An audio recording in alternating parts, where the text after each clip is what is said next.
on va arriver à la partie test. Donc, je vais tester mon application. Alors, première étape pour pouvoir tester, je vais copier-coller. Oh là là, je vais copier-coller tout d'abord la partie qui permet de. Alors, il y a quand même une petite erreur ici, non? Non, non, non, il n'y a pas d'erreur. Alors, apparemment, dans les imports, ouais, effectivement, dans les imports, il y a une petite erreur. Alors, je vais configurer la partie ressources qui permet d'accéder à la base de données.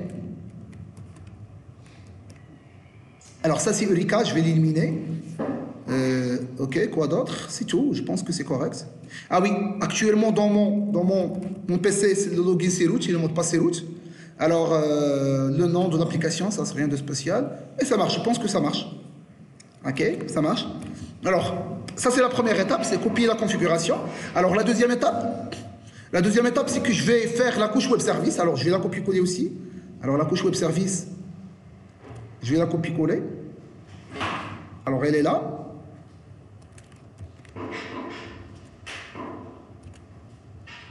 Alors, je vais sélectionner le base package.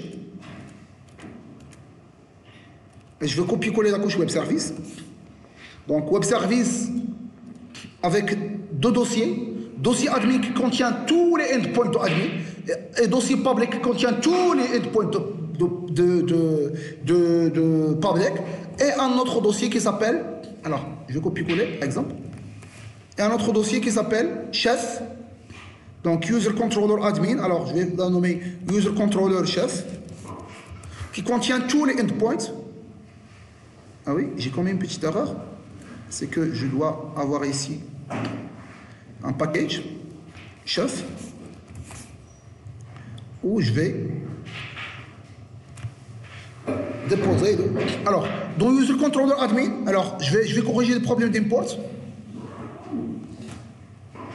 Alors, je vais faire un alt-entrée, import, et je pense que toutes les erreurs ont été fixées. Alors, user service, bien évidemment, import, et toutes les erreurs ont été fixées. Alors, s'il vous plaît, le lien c'est /va/api/admin/user, ok?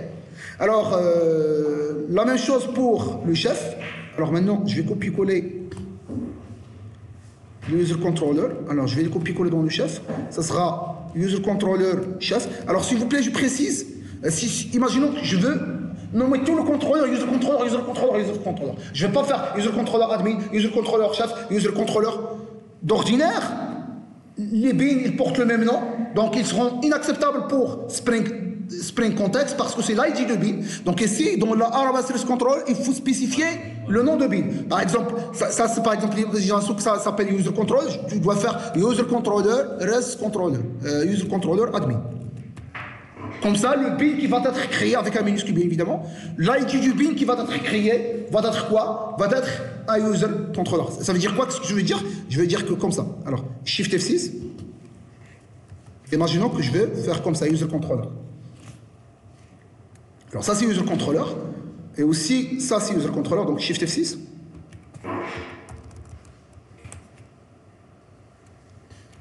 Et aussi, Shift F6. User controller. Alors, une fois que tu auras cette application, ça va donner une erreur. Pourquoi? Parce que 3 bins qui portent le même nom, à savoir user controller. La solution, c'est quoi? C'est de préciser le nom de bin dans la partie REST controller. Ça veut dire l'ID du bin qui va être automatiquement créé. C'est pas user controller, c'est plutôt user controller chef ici. Dans l'autre partie, c'est le user controller public. Pub. Ok? Donc, je vais revenir vers user controller ici. Donc, pour le chef, ça marche, c'est sous. Donc, je viens de simplement faire appel à user service. Je l'avais passé via le constructeur et j'avais fait save, sign in, find all, username. Rien de spécial. La même chose pour l'admin. Donc, l'admin, c'est la même chose. Alors, pour le chef, je vais pas lui donner le droit d'accéder à la méthode find all qui permet de télécharger tous les utilisateurs. OK? User controller. Alors, user controller de public. Je dois importer l'user, faire appel à la méthode sign-in. Alors, je sais pas. Alors, faire appel à importer aussi user. Et c'est tout. Donc, slash public, slash user. OK? Donc, maintenant, les 3 web services sont prêts à l'emploi. Bien évidemment, moi, j'ai déjà créé la base de données. Alors, ici, j'ai une base de données qui s'appelle MS Security. Moi, j'ai déjà cette base de données. Alors, sans oublier d'initialiser cette base de données. Alors, comment je vais initialiser cette base de données? Alors, ici, soit ici, d'ordinaire, il faut faire appel soit à Liquibase, soit à WildFly. WildFly et Liquibase, ça permet quoi? C'est un petit API, c'est un petit tool qui permet de gérer le versionning de la base de données.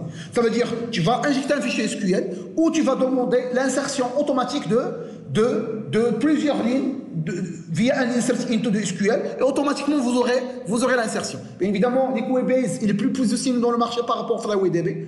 Donc par la suite, d'ailleurs, Gipster, automatiquement, il génère un projet avec Liquibase, automatiquement, avec un dossier main.yaml qui contient quels sont les fichiers YAML, qui contient les fichiers SQL que vous voulez exécuter. Une fois que tu injectes un fichier dans le mail, il va être exécuté. Okay? Donc tu auras plusieurs fichiers YAML qui contiennent les instructions SQL par rapport à chaque table, et un mail qui permet de dire, s'il vous plaît, injectez cette table avec les données oui ou non. Okay? Donc, grosso modo, c'est ça la partie web service. Donc, par la suite, je vais passer. Alors, oui, j'ai oublié d'initialiser la base de données, mais sans faisant appel ni à Liquibase, ni à FlywayDB, mais plutôt une initialisation simple. Alors, je vais faire appel à une petite méthode qui s'appelle, je vais implémenter command line runner.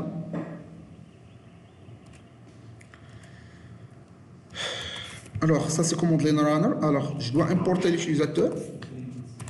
Et sans oublier de faire implement command line runner. Command line runner. Alors, ça c'est le rôle de Spring Security. User service, ah oui, bien évidemment, je dois avoir une instance de user service. Donc ici, je dois faire privacy user service. Et sans oublier un arrobas AutoWord pour que je puisse injecter la dépendance. Et c'est ça, donc je viens de faire appel à un user admin. Qu'est-ce qu'il a? Ah oui, j'ai pas un constructeur qui contient login mot de passe, donc je vais l'ajouter. Donc ici, je dois instancier un constructeur vide.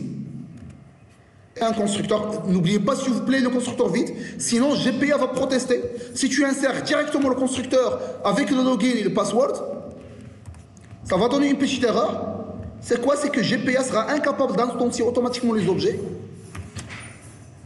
De ce fait, vous aurez une petite erreur. Donc, d'abord, il faut insérer le constructeur par défaut et par la suite le constructeur avec argument. Sinon, si tu n'insères pas le constructeur avec argument, automatiquement tu auras le constructeur par défaut.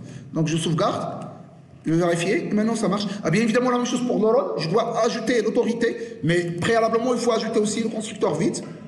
Alors, select none. Et avec, par la suite, un constructeur avec argument qui contient l'autorité. Donc, et ça marche maintenant. Donc ça permet d'initialiser la base de données. Alors, maintenant, on va tester.